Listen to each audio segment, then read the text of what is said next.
నమస్కారం పీసీఎన్ వార్తలకు స్వాగతం. వార్తల్లోని ముఖ్యాంశాలు.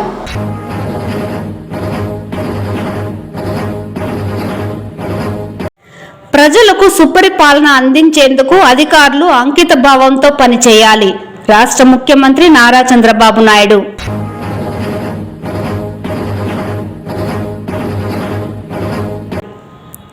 రాష్ట్ర ముఖ్యమంత్రి చంద్రబాబు నాయుడు ఉన్నత ఆశయంతో కుప్పంలో ప్రయోగాత్మకంగా చేపట్టిన జననాయకుడు కార్యక్రమం సత్ఫలితాలనిస్తుంది. చిత్తూరు ఎంపీ దగ్గుమల్ల ప్రసాదరావు.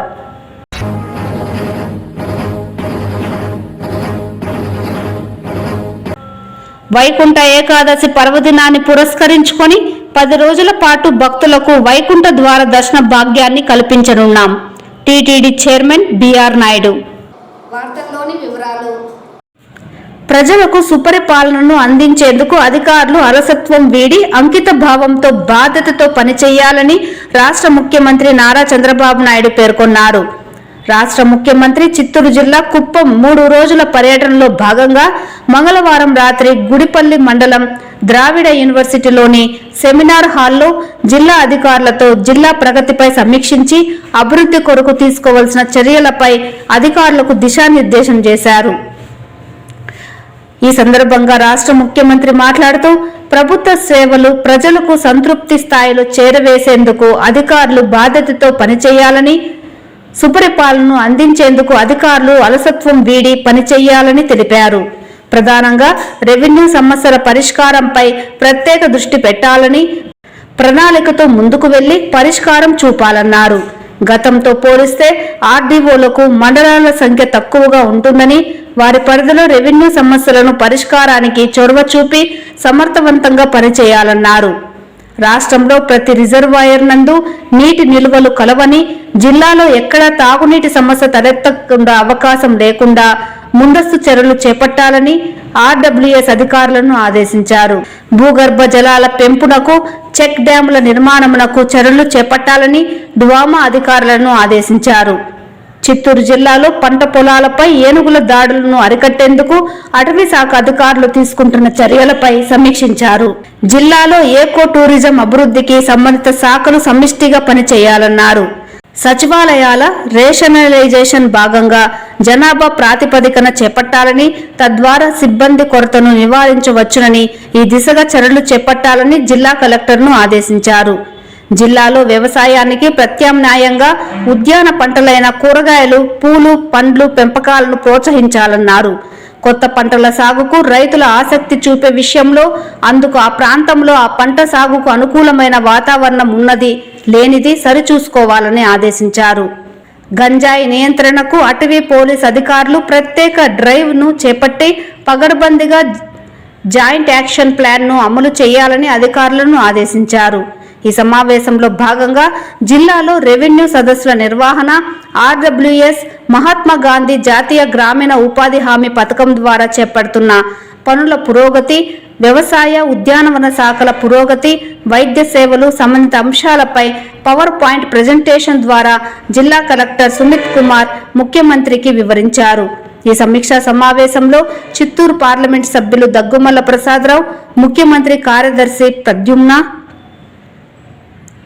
ప్రభుత్వ విప్ మరియు ఎమ్మెల్సీ డాక్టర్ కంచర్ల శ్రీకాంత్, జిల్లా ఎస్పీ మణికంఠ చందోల్, జిల్లా జాయింట్ కలెక్టర్ విద్యాధరి, ఖడా PD Vikas Marmat, DFO Bharani, trainee collector Himavamshi, రాష్ట్ర ఏపీఎస్ఆర్టీసీ వైస్ చైర్మన్ మునిరత్నం, మాజీ ఎమ్మెల్సీ గోనివారి శ్రీనివాసులు, వివిధ శాఖల జిల్లా స్థాయి అధికారులు, కుప్పం నియోజకవర్గ మండల స్థాయి అధికారులు పాల్గొన్నారు. రాష్ట్ర ముఖ్యమంత్రి నారా చంద్రబాబు నాయుడు ఉన్నత ఆశయంతో కుప్పంలో ప్రయోగాత్మకంగా చేపట్టిన జననాయకుడు కార్యక్రమం సత్ఫలితాలనిస్తుందని చిత్తూరు పార్లమెంట్ సభ్యులు దగ్గుమల్ల ప్రసాదరావు తెలిపారు. ప్రజలకు ఉపయోగకారికంగా పనిచేస్తోందని ఆయన అన్నారు. అంతేకాకుండా ప్రజా సమస్యల పరిష్కారానికి మార్గదర్శిగా నిలుస్తుందని ఎంపీ దగ్గుమల్ల తెలియజేశారు.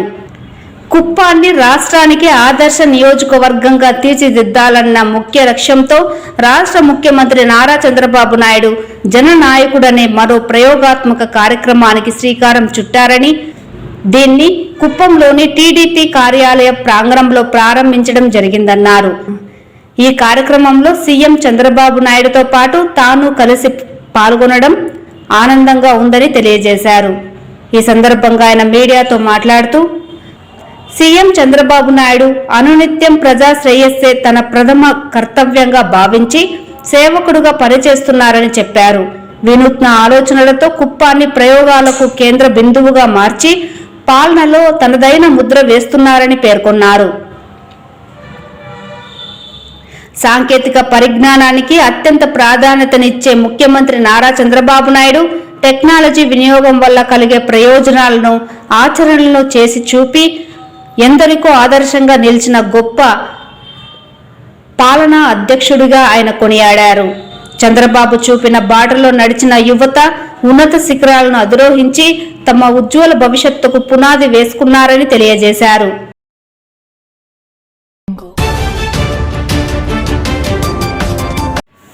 రాష్ట్ర ప్రభుత్వ ఆదేశాల మేరకు ఎస్సీ కుల గణనపై నిర్వహిస్తున్న అభ్యంతరాల స్వీకరణ గడువును జనవరి 12వ తేదీ వరకు పొడిగిస్తున్నట్లు చిత్తూరు జిల్లా కలెక్టర్ తెలిపారు. జనవరి 7వ తేదీతో గడువు ముగియనుండడంతో మరొక 5 రోజులు అనగా జనవరి 12వ తేదీ వరకు పొడిగిస్తూ ఆంధ్రప్రదేశ్ ప్రభుత్వం ప్రత్యేక ఉత్తర్వులు జారీ చేసిందని మరియు ఎస్ఓపి విధి విధానాలు తెలుపుతూ ప్రభుత్వం 265 నెంబర్ జీవో విడుదల చేసినట్లు జిల్లా కలెక్టర్ సుమిత్ కుమార్ ఒక ప్రకటనలో తెలిపారు. ఈ మేరకు జనవరి 12వ తేదీ వరకు కుల గణనపై నిర్దేశిత ప్రాంతాలలో సంబంధిత అధికారులు ప్రజల నుంచి అభ్యంతరాలు స్వీకరిస్తారన్నారు. స్వీకరించిన వివరాలను ఆన్లైన్ ప్రక్రియ ద్వారా జనవరి 16వ తేదీ వరకు అధికారులు నమోదు చేస్తారని, అనంతరం అన్ని తనిఖీలు పూర్తి చేసి తుది కుల గణన సర్వే వివరాలను జనవరి 20వ తేదీన వార్డు సచివాలయాల వద్ద విడుదల చేస్తారని వెల్లడించారు. మండల ప్రత్యేక అధికారులు సంబంధిత ప్రక్రియను పూర్తి స్థాయిలో పర్యవేక్షించాలని జిల్లా కలెక్టర్ ఆదేశించారు.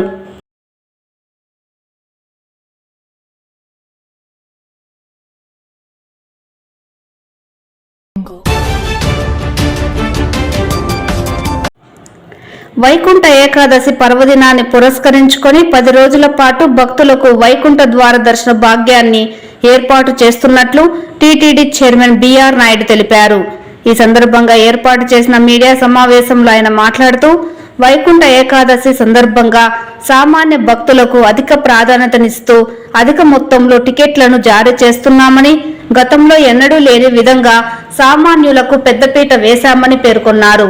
వైకుంఠ ఏకాదశి శుక్రవారం రావడం జరిగిందని, ఈ నేపథ్యంలో మరో 2 గంటల అదనంగా స్వామివారి కైంకర్యాలు కొనసాగుతాయన్నారు. ఇందులో భాగంగా 10వ తేదీ ఉదయం 9 నుంచి 11 గంటల వరకు స్వర్ణరథం నిర్వహిస్తామన్నారు.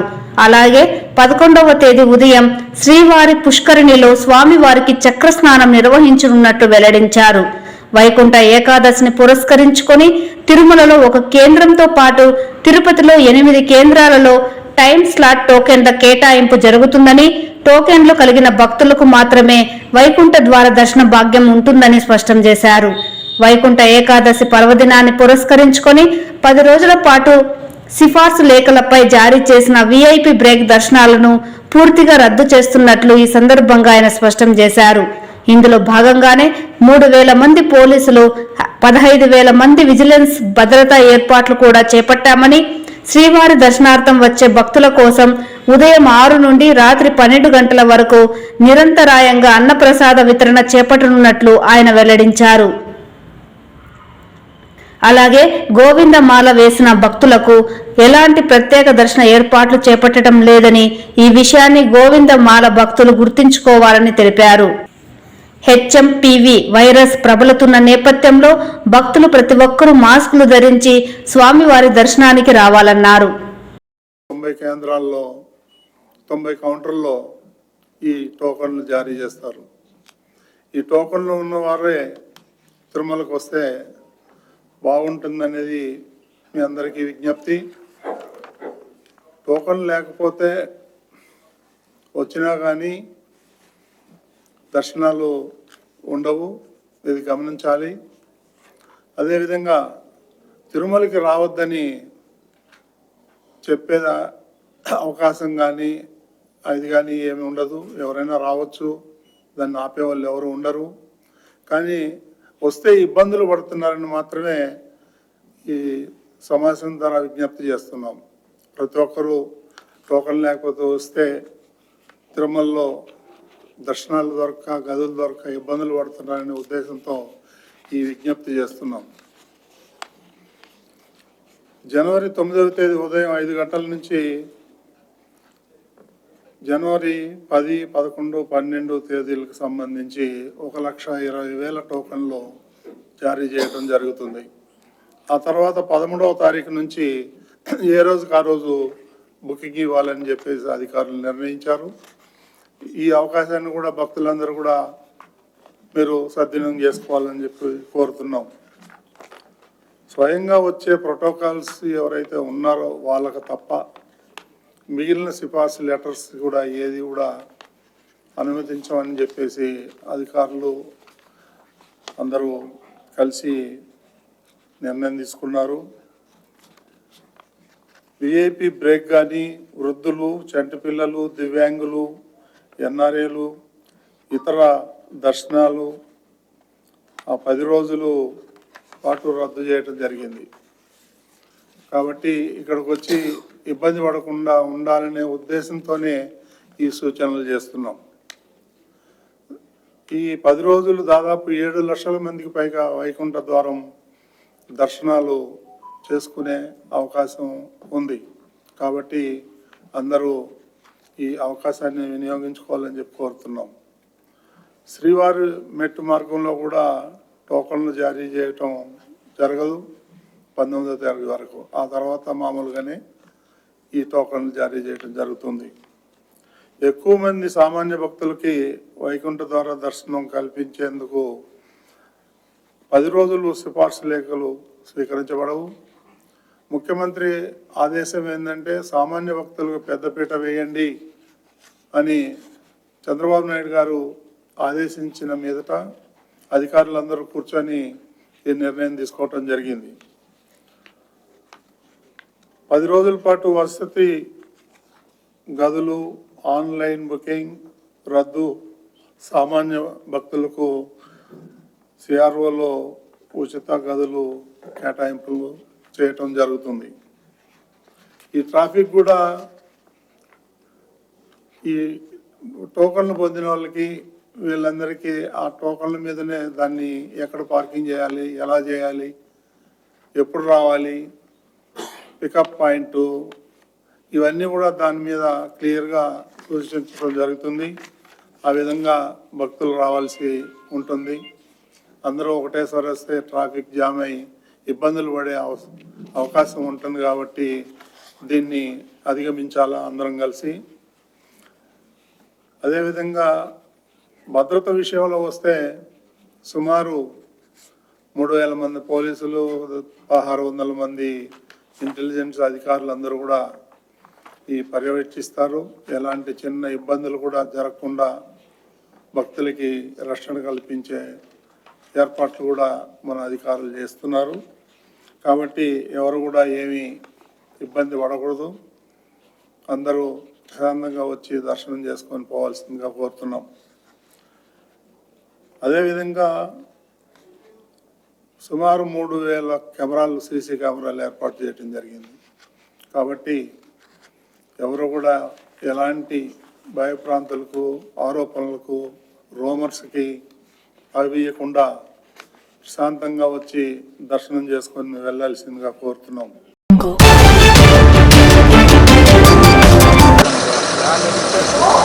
జనవరి 13న ఉత్తరప్రదేశ్లోని ప్రయాగ్రాజ్లో మహాకుంభ మేళా ప్రారంభం కానున్న నేపథ్యంలో తిరుమల నుండి బుధవారం ఉదయం శ్రీవారి కళ్యాణ రథం బయలుదేరింది. ఈ సందర్భంగా టీటీడీ చైర్మన్ బిఆర్ నాయుడు, అదనపు ఈవో వెంకయ్య చౌదరి రథానికి మేళతాళాలతో ప్రత్యేక పూజలు నిర్వహించి పచ్చ జెండా ఊపి రథాన్ని ప్రారంభించారు.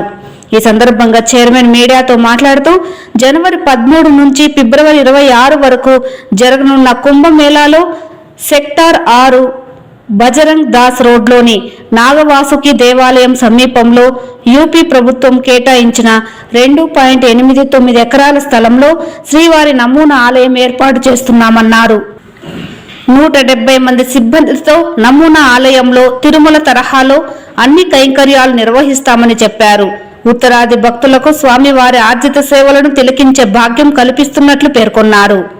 జనవరి 18, 26వ తేదీలలో, ఫిబ్రవరి 3, 12వ తేదీలలో 4 సార్లు శ్రీవారి కళ్యాణోత్సవం నిర్వహిస్తున్నట్లు తెలియజేశారు. మహాకుంభమేళాను విజయవంతం చేసేందుకు అందరూ సహకరించాలని కోరారు. ఈ సందర్భంగా అడిషనల్ ఈవో మాట్లాడుతూ, ప్రపంచంలోనే అతిపెద్ద ఉత్సవం కుంభమేళా కావడంతో అక్కడకు వచ్చే భక్తులకు శ్రీవారి దర్శన భాగ్యం కల్పించేందుకు చర్యలు తీసుకుంటున్నామని తెలిపారు. ఈ కార్యక్రమంలో జేఈఓ గౌతమి, శ్రీవారి ఆలయ ప్రధాన అర్చకులు వేణుగోపాల దీక్షితులు, హిందూ ధర్మ ప్రచార పరిషత్ కార్యదర్శి శ్రీరామ్ రఘునాథ్, డిప్యూటీ ఈవో లోకనాథం, పేషార్కులు రామకృష్ణ, మునిరత్నం, ఇతర అధికారులు పాల్గొన్నారు.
ఓం నమో వెంకటేశాయ.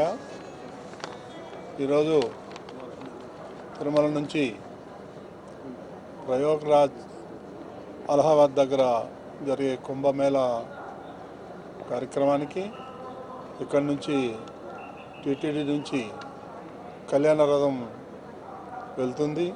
అక్కడ జరిగే కార్యక్రమాల్లో నిత్యం జరిగే పూజల్లో పాల్గొనడానికి కూడా మన టీటీడీ సిబ్బంది సుమారు 150-170 మంది అక్కడికి వెళ్ళి రాత్రింబవళ్ళు అక్కడ కార్యక్రమాల్లో పాల్గొంటున్నారు. అదేవిధంగా ఉత్తరప్రదేశ్ రాష్ట్రంలోని ప్రయాగ్రాజ్ అలహాబాద్ వద్ద జనవరి 13 నుండి 26 వరకు ఈ కుంభమేళా జరుగుతుంది. దాంట్లో ఫిబ్రవరి 26 వరకు జరుగుతుంది.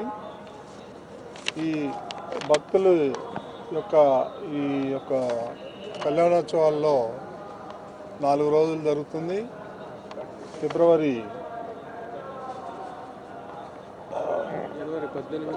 18, 26, ఫిబ్రవరి 3, 12 తేదీల్లో కళ్యాణోత్సవాలు జరుగుతున్నాయి. దీనికి భక్తులందరూ పెద్ద సంఖ్యలో వస్తారని చెప్పి ఆశిస్తున్నాం. అదేవిధంగా అక్కడ జరిగే కార్యక్రమాల్లో కోట్ల మంది ప్రజలు వచ్చే అవకాశం ఉంది. కాబట్టి ఇది దిగ్విజయంగా జరుగుతుంది, మాకు పూర్తి నమ్మకం ఉంది.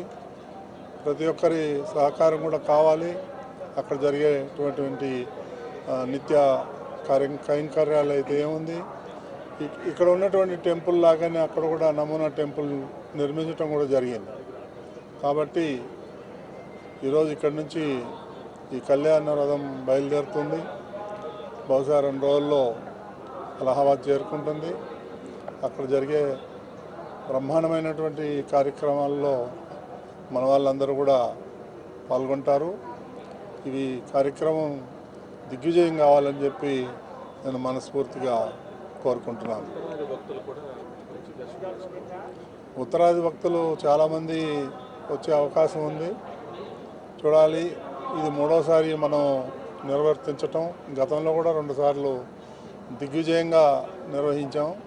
ఈసారి కూడా బ్రహ్మాండంగా జరుగుతుందని చెప్పి ఆశిస్తున్నాం.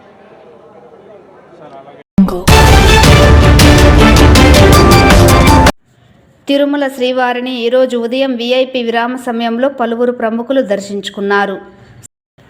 స్వామివారిని దర్శించుకున్న వారిలో Raymonds limited chairperson Gautam Singhania, Telangana IT శాఖ మంత్రి శ్రీధర్ బాబు వేరువేరుగా స్వామివారి సేవలో పాల్గొని మొక్కులు చెల్లించుకున్నారు. శ్రీవారి దర్శనార్థం తిరుమలకు విచ్చేసిన వీరికి ఆలయ అధికారులు స్వాగతం పలికి దర్శన ఏర్పాట్లు చేశారు. అనంతరం రంగనాథ మండపంలో వేద పండితులు వేద ఆశీర్వచనం చేసి స్వామివారి తీర్థ ప్రసాదాలను అందజేశారు.